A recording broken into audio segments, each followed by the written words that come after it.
ಸಡನ್ನಾಗಿ ಋತು ಶುರುವಾದಾಗ ಸೊ ಯಾವ ಥರದ ಆಹಾರವನ್ನು ಕೊಡಬೇಕು, ಅದರಲ್ಲಿ ಈಗ ನಾವು ತೋರಿಸ್ತಾ ಇರ್ತಕ್ಕಂಥದ್ದು ಅಕ್ಕಿಯ ಉಂಡೆ.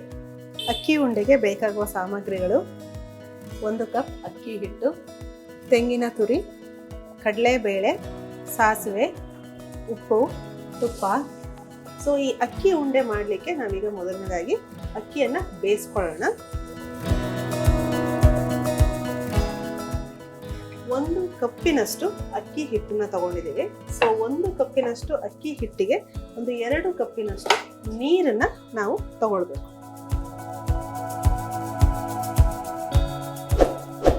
ಈ ನೀರಿಗೆ 1 ಚಮಚದಷ್ಟು ಅಕ್ಕಿ ಹಿಟ್ಟನ್ನು ಫಸ್ಟ್ ಹಾಕೊಳ್ಳೋಣ.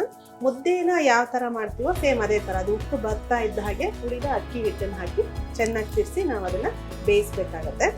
1/4 ಚಮಚದಷ್ಟು ಉಪ್ಪು, ರುಚಿಗೆ ತಕ್ಕಷ್ಟು ಉಪ್ಪು ಅಂತ ಹೇಳ್ಬೋದು. ಸೊ ಅಷ್ಟನ್ನು ನಾವು ಸೇರಿಸ್ಕೊಳ್ಳೋಣ. ಡಾಕ್ಟರ್ ಅರ್ಚನಾ ಅವ್ರು ಹೇಳಿದಾಗೆ ಬರೀ ಪಿತ್ತವನ್ನು ಜಾಸ್ತಿ ಮಾಡೋದು. ಈಗ ಮೆಂತ್ಯ ಗಂಜಿ ಕೊಡ್ತಾರೆ, ಮೆಂತ್ಯ ಹಿಟ್ಟನ್ನು ಸಮೇತ ಕೊಡ್ತಾರೆ. ಹಾಗೆ ನಾವು ಹೇಳಿದಾಗೆ ಉದ್ದಿನ ಲೇಹ, ಈ ಥರದ್ದು ಬರೀ ಪಿತ್ತವನ್ನು ಜಾಸ್ತಿ ಮಾಡೋದಲ್ಲ, ಅದ್ರ ಜೊತೆಗೆ ಪಿತ್ತವನ್ನು ಬ್ಯಾಲೆನ್ಸ್ ಮಾಡುವಂಥ ಆಹಾರವನ್ನು ನಾವು ಇಲ್ಲಿ ಸೇವಿಸಬೇಕಾಗುತ್ತೆ. ಸೊ ಅದಕ್ಕೋಸ್ಕರನೇ ಇಲ್ಲಿ ಅಕ್ಕಿಯ ಉಂಡೆಯನ್ನು ನಾವು ಇವತ್ತು ಮಾಡಿ ತೋರಿಸ್ತಾ ಇದ್ದೇವೆ. ಸೊ ಇದು ಈಗ ಕುದೀತಾ ಇದೆ. ಸೊ ಇದಕ್ಕೆ 1 ಕಪ್ಪಿನಷ್ಟು ಅಕ್ಕಿ ಹಿಟ್ಟನ್ನು ನಿಧಾನಕ್ಕೆ ಸೇರಿಸ್ಕೊಳ್ಳೋಣ.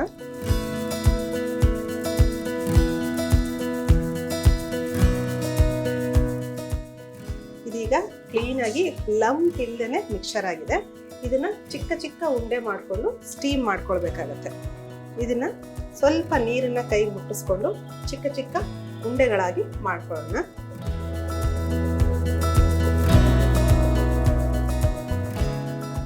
ಈಗ ಮತ್ತೊಂದು ಪಾತ್ರೆಯಲ್ಲಿ ಈ ಚಿಕ್ಕ ಚಿಕ್ಕ ಉಂಡೆ ಏನಾಗಿದೆ ಅದನ್ನ ನಾವು ಹಬೆಯಲ್ಲಿ ಬೇಯಿಸ್ಕೊಳ್ಬೇಕಾಗತ್ತೆ.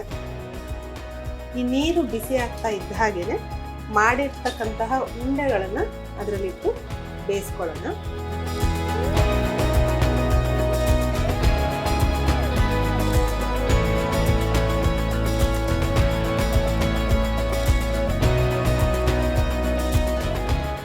ಹಾಗಾಗಿ ಮೆನಾರ್ಕೆ ಟೈಮಲ್ಲಿ ಹೆಣ್ಣು ಮಕ್ಕಳಿಗೆ ಆಯುರ್ವೇದದಲ್ಲಿ ಹೇಳುವಂತಹ ಪರಿಚರ್ಯ ಅಂತ ಏನು ಹೇಳ್ತೀವಿ, ರೆಜಿಮೆಂಟ್ ಅಂತ ಏನು ಹೇಳ್ತೀವಿ, ಅದನ್ನು ನಾವು ಖಂಡಿತವಾಗಿಯೂ ಪಾಲಿಸಲೇಬೇಕು.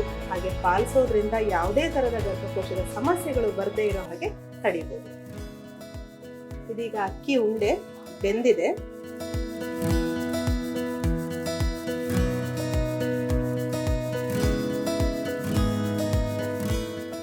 ಈ ಬೆಂದಿರ್ತಕ್ಕಂಥ ಅಕ್ಕಿ ಉಂಡೆಗೆ ಇಲ್ಲಿ ನಾವು ಒಗ್ಗರಣೆಯನ್ನ ಹಾಕ್ತಾ ಇದ್ದೀವಿ.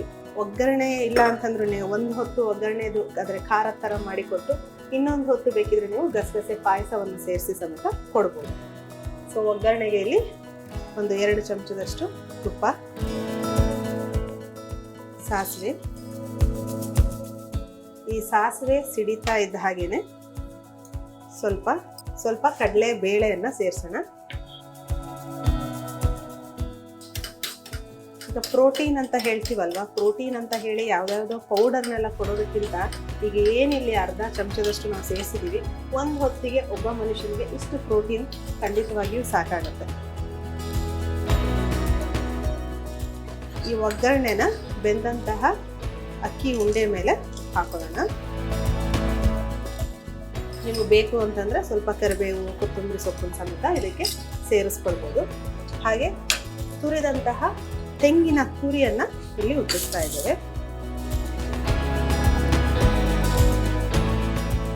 ನೋಡಿ, ನೋಡೋದಕ್ಕೆ ಮಕ್ಕಳಿಗೆ ತುಂಬಾ ಇಷ್ಟ ಆಗುತ್ತೆ. ಚಿಕ್ಕ ಚಿಕ್ಕ ಬಾಲ್ ಇರುತ್ತೆ. ನಿಮ್ಗೆ ಬೇಕು ಅಂದ್ರೆ ಇನ್ನೂ ಚಿಕ್ಕ ಸೈಜನ್ನು ಕೂಡ ಇದರಲ್ಲಿ ಮಾಡ್ಕೊಳ್ಬೋದು. ತಿನ್ನೋದಕ್ಕೂ ತುಂಬಾ ರುಚಿಯಾಗಿರುತ್ತೆ. ಸೊ ಈಸಿಯಾಗಿ ತಿಂತಾರೆ. ಸೊ ಆಗ್ಲೇ ಹೇಳ್ದಾಗೆ ಸ್ವೀಟ್ ವರ್ಷನ್ ಬೇಕು ಅಂತಂದ್ರೆ ಗಸಗಸೆ ಪಾಯಸದ ಜೊತೆನೂ ಕೊಡ್ಬೋದು, ಅಥವಾ ಖಾರ ವರ್ಷನ್ ಬೇಕು ಅಂದ್ರೆ ಇದಕ್ಕೊಂದು ಸ್ವಲ್ಪ ಬೇಕಿದ್ರೆ ಪೆಪ್ಪರ್ ಪೌಡರ್ ಅಥವಾ ಹಿಪ್ಪಲಿ ಪೌಡರ್ ಸಮೇತ ನೀವು ಇದಕ್ಕೆ ಉದುರಿಸಿ ಮಗುಗೆ ಕೊಡ್ಬೋದು. ಸೊ ಈ ಅಕ್ಕಿ ಉಂಡೆ ಒಂದು ದಿನ ತಿಂಡಿಗೆ ಈ ತರ ಖಾರದ ವರ್ಷನು, ಇನ್ನೊಂದು ದಿನ ತಿಂಡಿಗೆ ಗಸಗಸೆ ಪಾಯಸದ ಜೊತೆ ತಿನ್ನೋ ತರ ಮಾಡ್ತಾ ಹೋದ್ರೆ ಅವ್ರಿಗೆ ಒಂದಿನ ತಿಂಡಿ ಈಗ ತೋರಿಸಿರುವಂತ ಉದ್ದಿನಕಾಳು ಸಿಹಿ, ಒಂದಿನ ಈ ಖಾರ, ಒಂದಿನ ಸಿಹಿ, ಈ ರೀತಿ ಆಗ್ತಾ ಹೋಗುತ್ತೆ. ಸೊ 11 ದಿನ 15 ದಿನ ಆ ರೀತಿ ಪದ್ಧತಿಗಳಲ್ಲಿ ಮಾಡೋರಿದ್ದಾರೆ. ಆದ್ರೆ 1 ತಿಂಗಳು ಅದನ್ನ ನೀವು ಫಾಲೋ ಮಾಡಿ. ಆಗ ಫಾಲೋ ಮಾಡಿದಾಗ ಆ ಹೆಣ್ಣು ಮಗು ಜೀವನ ಪೂರ್ತಿ ಯಾವುದೇ ರೀತಿಯಾದಂತಹ ಮುಟ್ಟಿನ ತೊಂದರೆ ಇಲ್ದಲೇ ಇರೋ ಹಾಗೆ ನೋಡ್ಕೋಬಹುದು.